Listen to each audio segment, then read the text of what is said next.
Today I'm going to the supermarket. I'm doing what I can only imagine any normal person has never bothered to do before. Honestly, I highly doubt that ordinary people outside of something like YouTube is going to do what we're about to do. We're going to the supermarket and we are purchasing the cheapest item from every single aisle. I'm going to come back, have a little think, put it all together, and hopefully make a coherent meal out of all the ingredients that we've bought. I have no idea how this is going to turn out. This could be awful. The food could be a monstrosity. But there's only one way to find out. As we make our way through the aisles though, there are a couple of rules that I'm giving myself, and the item has to be pre-marked in price. It can't be something that you weigh. You've got to have a predetermined price tag on it. Off to the supermarket we go.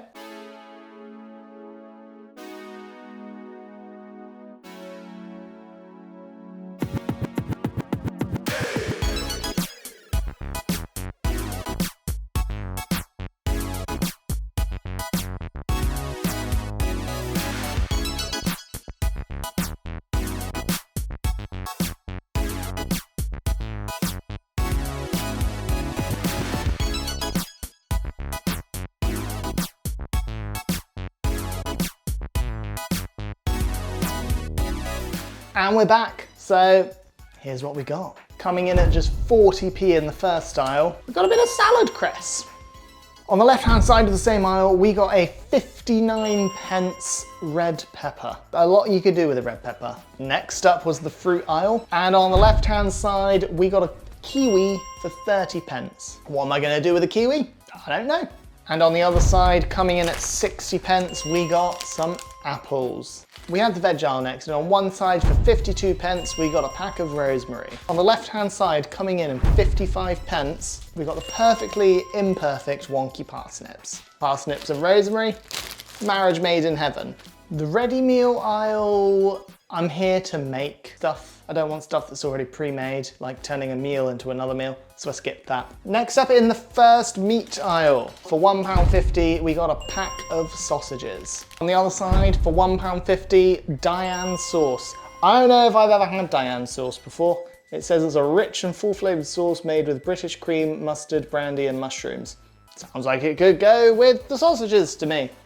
In the third and final meat aisle, we managed to get a minced beef and onion pasty. Next up was the cold meats and dairy section. I got a ball of mozzarella for 69p and a whole thing of yogurt just for 35p. There's definitely things that can go together and we can work together here. Whether it's all going to be in one coherent dish, I'm not so sure. The next aisle, chopped tomatoes for 39p and this microwave pilau rice for 45p. Next up, cereal, soups and tins, baked beans for 23p. And a tin of rice pudding for 25p. That's not gonna go with sausages, is it? Next up was the baking and bread aisle for 75p, 1.5 kilos of plain flour. On the other side, I got white batch rolls on offer, 35p. Biscuits and teas and cakes next. Bit of hot chocolate powder, Galaxy nonetheless. And this next one I was really sad about because there was some shortbread for 49p, but then I looked directly above it and we get fig rolls for 45p. Do I even like fig rolls? I don't know. Next up was confectionery and sweets, coming in at 20p. We have this drumstick bar. Let's be real, I'm not gonna cook with this. It's not even that nice. On the other side was all drinks and we got a 35p little thing of squash. And finally it was time for the freezer section, the last thing. And for 46p, a bag of Yorkshire puddings. There it all is, the most incoherent batch of shopping probably in existence. I'm gonna really plan this out. I'm not gonna wing it. I'm gonna really plan this out. So I'm gonna give myself a day. Hopefully can make some decent meals out of all of this. So having had a good think on it, I have come to the conclusion that there's no point in throwing everything together to make one meal because I don't think everything will fit together to make one meal. Everybody's so creative. I think I've got 4 dinners out of all of this, which is really good. I say 4 dinners, 4 meals. 5 if you include the rice pudding because I don't know what to put that with. Anyway, lunchtime today, I think it's actually going to be really good. Going to use all of these, maybe 6 of these. I'm going to make some sausage sliders. I think Woodside Farms is like the you know, Asda Just Essentials range. I preferred it when it was called Tesco Value, to be honest with you. Prick your sausages first, you know. Those can all just go in the air fryer. Now next up is the sliders portion. I've never made sliders before. I think they all need a little bit of opening first, so we're gonna have to cut all of these off. I'm then gonna make a quick sauce with these just by cooking them down, seasoning a little bit, and then I think I'm just gonna cover all of this. There is then also this Diane sauce, and I've never had a Diane sauce before. It does say to heat it up, but then it's also all going in the oven. Oh, it smells rather nice. And now I've got all the components we build. I'm just gonna kind of pour my tomato sauce all over. Cover as much surface area on each bun. I've then got my mozzarella, and I'm gonna use all but this. This I'm gonna save for another dish. We just put the tops on, 15, 20 minutes, and we're gonna be good to go. It's a good looking lunch, right? And I've even got a drink of some Tesco Fruit Splash. I feel like a child drinking squash, but I do like a summer fruits. I ended up putting a little bit of parsley in them, just like I said I would. Arguably one of the lunchiest lunches that I've had the good fortune of making on this channel. These are good. I can get behind these. Tomato sauce is good. When the bread has become quite toasty, it helps soften it up a little bit. Same with the Diane sauce on the other side. And the Diane sauce itself is really quite nice. It goes well with the cheese, it goes well with the sausage, it even goes well with the tomato. Definitely just adds a nice something extra. I'm glad it wasn't just tomato. I'm glad we managed to get like some kind of sauce. The cress is a bit lost, but at least I've got something green on here. What are you doing? For me, one of the most interesting challenges I've done is I've got no control over the ingredients, but so far, it seems to be shaping up well. Also, hi guys, if you're new here, I'm Sam. Do all of these different budget challenges and just other fun things to do with food. So, if you're not already, please do hit that subscribe button. It helps me so much. We have grown so quickly over the last few months. There's always room for more, so go on, hit that subscribe button. So for breakfast, literally the kiwi apple and some yogurt.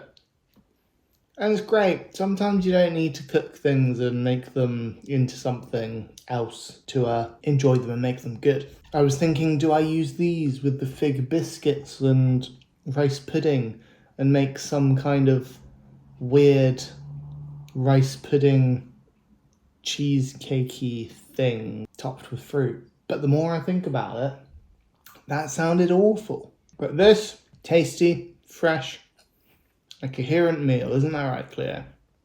It's a nice way to start the day, actually. Excuse me. Do excuse the state of me. It is very warm today. For lunch, I was thinking stuffed pepper. Seems like a good idea, right? Now, what am I stuffing it with, you ask? Well, we've got some minced beef within this pasty. I've also got rice. Baked beans, anyone? And I saved a little bit of mozzarella. So I'm just gonna kind of maybe use the pastry for some breadcrumbs on top, that kind of thing. Eat the rest, obviously. Now, I did have another thought as well. We bought flour. What am I gonna use flour for? I'm gonna use the flour alongside the yogurt to make a little yogurt flatbread to go with it. Now, normally you would use like Greek yogurt, and this is much thinner. And you also would use self-raising flour, if I'm being honest. But hey, we're just gonna whack it together, make a nice little dough. I'll cook that last minute after the stuffed pepper's done, so let's cook. Now, most recipes for this kind of dough that I've seen always call for equal parts yogurt and flour. I don't agree with that. You just kind of need to do it by eye. Because whenever I do the same amount of flour as yogurt, it's always way too much yogurt and the dough is way too sticky. So then we just give it a nice mix and makes a nice little doughy dough. And there you have it, one little dough baby, which I'm just gonna leave in the fridge for like 20 minutes before I use it while I do everything else. Now, I guess the kind of main interesting thing here of what's left to do is get all of the stuff out of this, and then we're just gonna kind of build and stuff it. Hollowed this out, good little sized bowl. Guess now I do what I've never done before, and that's dismantle a minced beef and onion pasty. That is shocking. There's barely any meat here. Obviously, we've got to try a little bit of the inside of the pasty. Tastes like the inside of a pasty. Right, so in here, we're going to do a layer of meat. This has even got a bit of potato in there. There'll be a few beans that go in there. Top it with some of our sort of breadcrumbs. The leftover mozzarella, which we will, do not do that at home. Now in the oven that can go for about sort of 15-20 minutes, I reckon.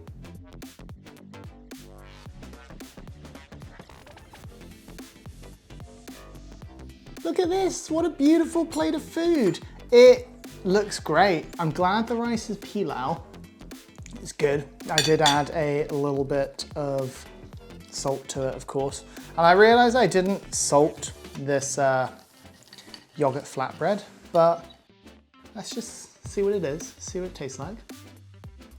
It's tasty, it's well cooked and well made, it's got a good crisp to it. The only issue is it hasn't really been salted. So it's a little bit bland, but that is only my fault. Cut the pepper in half and try that now. You know, it looks good, it looks good. We've got a nice bit of cooked mozzarella in there. We've got our meat, we've got our beans. Let's try. It's come together well. I do love a stuffed pepper, I do. The beans do add something to it. Again, as well, the meat is a little bland. It's a good dish, it is. All the right things are there, but I won't sugarcoat it. It is all just a little bit bland. That's on me. It is still very good. It's still very tasty. It's quite big for lunch. And outside right now, it's 27 degrees. Now, I don't know about you guys, but me, when it's hot, I find it hard to eat lots. I don't eat as much as I normally do. The last meal that we've got is essentially sausages, Yorkshire pudding, parsnips, and a few baked beans. And you can kind of guess where that's gonna go as a meal, right? So sure, I'll make it, but maybe not today. I think that might actually be my lunch tomorrow. I'm honestly shocked by everything we got. I didn't think there'd be any kind of coherence to anything that we made, but it's shaping up well.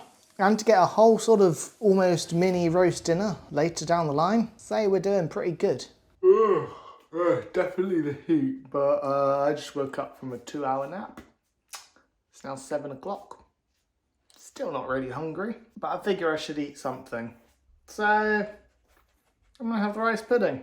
And I'm gonna combine it with the hot chocolate powder. Now at this point, and it starts bubbling, we're gonna pour in our hot chocolate powder. And hopefully, it just makes a really yummy chocolate rice pudding. There we have it. Bowl of brown. Our bowl of brown. It smells incredible. I love rice pudding. I love Galaxy hot chocolate. So based on that, surely this is gonna be good. Oh yeah, that is good. Don't know if many people often put hot chocolate in their rice pudding, but I think people should start doing so, because this is yummy.